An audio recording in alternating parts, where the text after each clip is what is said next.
Well, while I was sitting in this theater a few moments ago, there was laughter, there were like gasps, like this was a full-bodied reaction to this film. It played well. Yeah. I'm so glad to hear that. We really just finished it like a month ago, so it's exciting to have it out.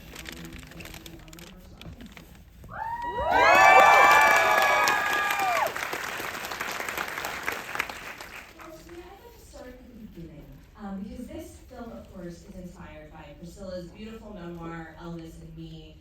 And in that story, she really lays out what it was really like to be in this relationship that I feel like so many people think they know so much about. We see them on magazines, all of these things, and we really didn't know. As you were reading the book and really musing over this story, what scenes did you see first? Yeah, I was so impressed to hear all the detail and her impression of what it was really like, and I just had no idea what her life was like, and I didn't know that she was going to high school when she lived at Graceland. I can't imagine like being a new kid at school while you're living with Elvis at Graceland, and how she had to, stay up all night to be a fun girlfriend, and then have to wake up and go to school the next day. Just like the reality. Right, just all the details. I love that she talked about putting her eyelashes on before she went to labor, and just how unique, but just how she grew up in such a unique way, in such an unusual setting, and I was really impressed by her strength at the end to be able to leave and find her own way after growing up with him being such a part of her identity. So I was just really struck with how she told her story, and in making the film, wanted to always stick with her point of view. And I remember calling her and saying, "Would you consider a film being made, of your book?" And she said, "Oh, let me think about it." She liked my work, and she would consider it. And it was really a thrill to get to work with her and ask her questions and hear her story. Yeah, she's said what we all here in this theater know is that you've made such a hallmark of your career about showing the interior lives of women, girls and women, and those little moments, like you just said, the putting on the lashes before she goes into labor. That's something that is, all the hubbub is going on outside of the room, but this is what we're focused on because it says stuff about the time, says things about, Elvis's expectations, and it also, reminds you that this was our royal family. We expected it to be like Princess Kate out there with, on the steps with the baby. What was it like to capture all of, those smaller moments? Because that's really what this is. This is the behind closed doors. Yeah, that's what I loved about her book was what was it really like, just like the human aspect of living there. And the first image I had was her feet like sinking into the shag carpet, and when she first sees Graceland and the drapes. So I tried to kind of go into what her experience might be like, but in her book she really talks about these real moments and all the details, which I think just connects us as humans of thinking of her besides this figure of kind of this perfect doll, what it was really like in her frustrations and her and her joys, the fun and the darkness. So I really took that from her book, and it really helped to have all these details and specific moments that could fill out what her life might have been like. Tell me a little bit about that opening sequence, because it does. It sets up, the world that we're going into. What were some of your inspirations as you wanted to kind of paint the picture of what this version of Graceland and this general vibe, what this vibe is going to be like? Yeah, to me it was sort of like a fairy tale that starts to melt as you go into it, and like it seems so perfect and ideal, and then like the reality of what's really behind it, and I thought the first image I thought was her feet in the shag carpet, and thinking about the shag carpet at Graceland making kind of this vivid, colorful world that you see the photographs of Graceland and the turquoise drapes, and so imagining the world, and then kind of I thought to have a flash of like our perception of Priscilla, and then go back in time to the real girl and what her experience was, and I wanted to frame the story around her time at Graceland, kind of bookending it with going in the gates and then leaving the gates at the end. But then I thought we have to start back in Graceland of how she met him, so kind of just trying to get her to Graceland, and it's almost like Oz, the colors all shift, and her description of like her first love and that feeling of her first kiss, that when she's walking down the hallway, and you can just feel her, imagine what that moment was like. What if your first kiss was Elvis, and you couldn't tell anyone else who it was? Yeah, so just really trying to imagine, and she did a good job in her book of explaining, or how I felt like she did, how she felt in these different big moments. I mean, that idea that it all just started just sitting in the soda shop. She really was just sitting there at the soda counter, and this is where we are now, all of these years later. There are so many of those little details, even from that opening sequence where the perfume that she wears, and then that Elvis flirts with that girl wearing the exact same Chanel number 5. Still upset about that. As you're working with your team, your production team, and then also, of course, with the great Kaylee Spadey, to develop what this world is going to be like for Priscilla, you only also had 30 days to shoot this film, so you're also going back and forth in time. Tell me a little bit about those conversations that you all were having, and how you were able to pinpoint kind of each space you were in for her. Yeah, it was really important because we have the same actress playing her, and from 14 to 29. I was like, how are we going to find someone to do that? When I met Kaylee, she's 25, but she's so believable. She's such a baby face. I thought you could believe her as the girl. She really changed her body language and way of speaking. But I was really impressed with how she kept track, because we shot the movie all out of order for the locations, and we shot it in 30 days, which I'm really proud of. But it was a scramble to fit so much in, and but she was able to keep track of where she was, and I was saying, like in the morning you'd be shooting, there's a kid in the afternoon, she was playing, pregnant, like it was all over, and she was able to really keep track of where she was in the character's development. So that was exciting to see when it started to come in order, like, oh, is this gonna work? And she makes that connection. I was really impressed by it. Stacey Patag did the costumes, did such a great job, and that really helped Kaylee and all of us know where we were in the story, like how tall her hair is, and what she's wearing, and we knew in the 70s that she'd become more natural, and so we could really chart her where she was in the story by the costumes and hair and makeup, which is really a big part of it. The wigs were such a big part of it, the story. I think she had mentioned that I think one of the first days you all shot was the when she gets the car for graduation. So that is quite a tall wig in that one. Yes, I mean, it's so great to have all the photos of Priscilla, and that was reminding me of Marie Antoinette, because we're so over the top at that time. Yeah, so for her graduation look, she had a pretty extreme look, and they were lucky that there were so many photos of her, and so many glamour moments. She said that Elvis would always dress up. He wouldn't come downstairs unless he had like a 3-piece suit on, and they were just so dedicated to style and showing that. And then as she comes into her own, she kind of gets back to her original natural look before her Memphis makeover. Yes, and one of my favorite moments is the moment after the kind of Memphis makeover, when she first goes back to her home with her parents, and they see what has become of their daughter. She is disheveled, she is crying, and all of these things again really happened to Priscilla. Yeah, I always loved that moment in the book, because I remember her describing like coming off the plane with her spirit mascara and ratted hair, and the look on her mother's face. And I'm a mother of a 16-year-old. Like, I can imagine they sent their daughter, and she comes back all smeared mascara, what happened to her. And so I just thought that was all these little moments that say so much.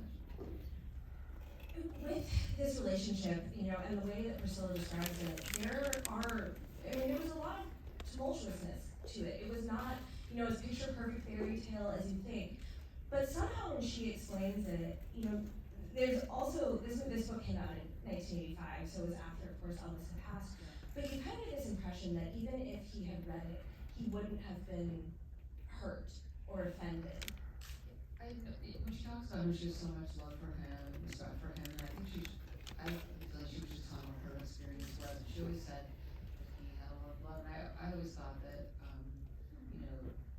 any mistreatment came out of his not being evolved, or his struggles, and trying to show him as a human, flawed human, like everyone, and that, I'm not trying to make excuses for any behavior, but she talked about like how frustrated he was in his career, and how, how he dealt with that, and we all know what happened to him. So I think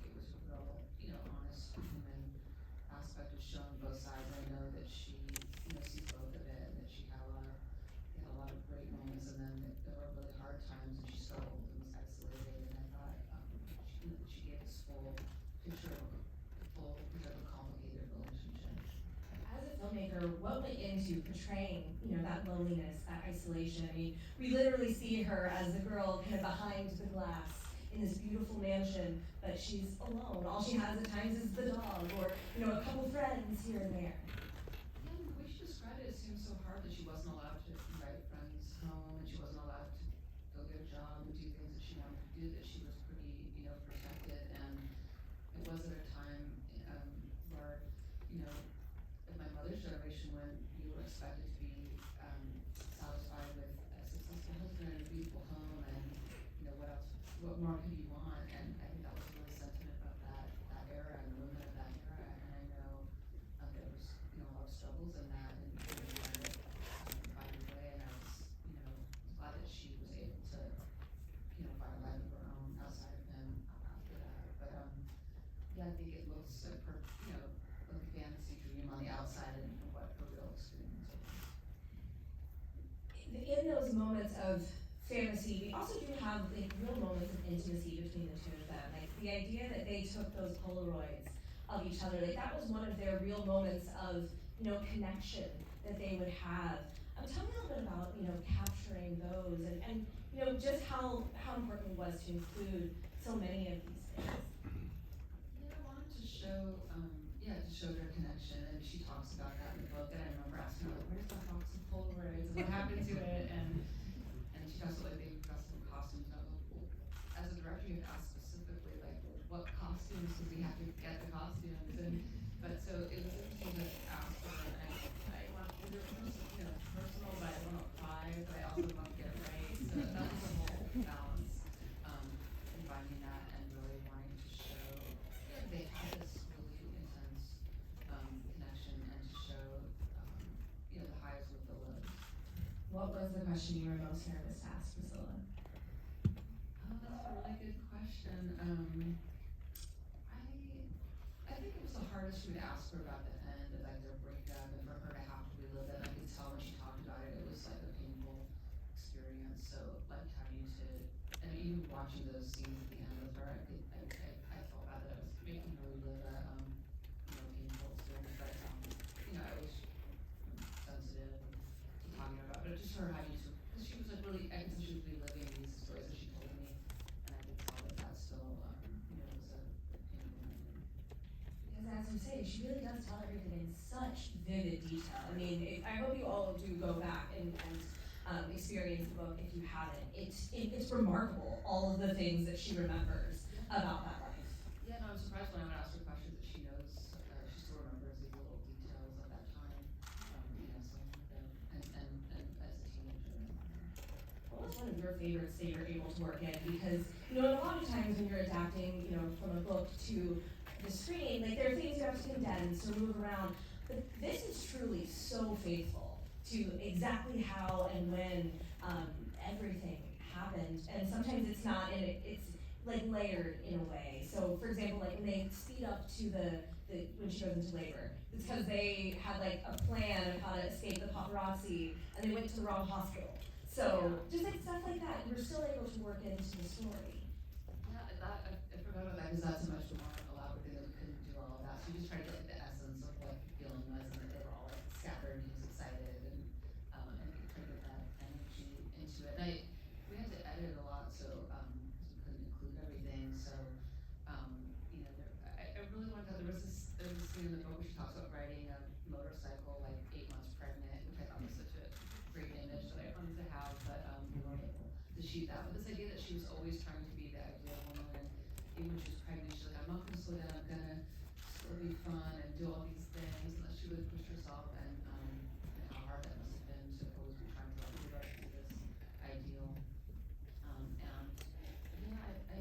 One of my favorite moments is in the book she talks about talking to the nun at school, and who's telling her to do better, do her schoolwork, and she's thinking, how can I explain to her that at night I'm picking out which handgun goes with which beaded dress, and convey that. So we just got a shot of that, and it kind of gives the feeling. Just how these different extremes in her life, being schoolgirl day, and then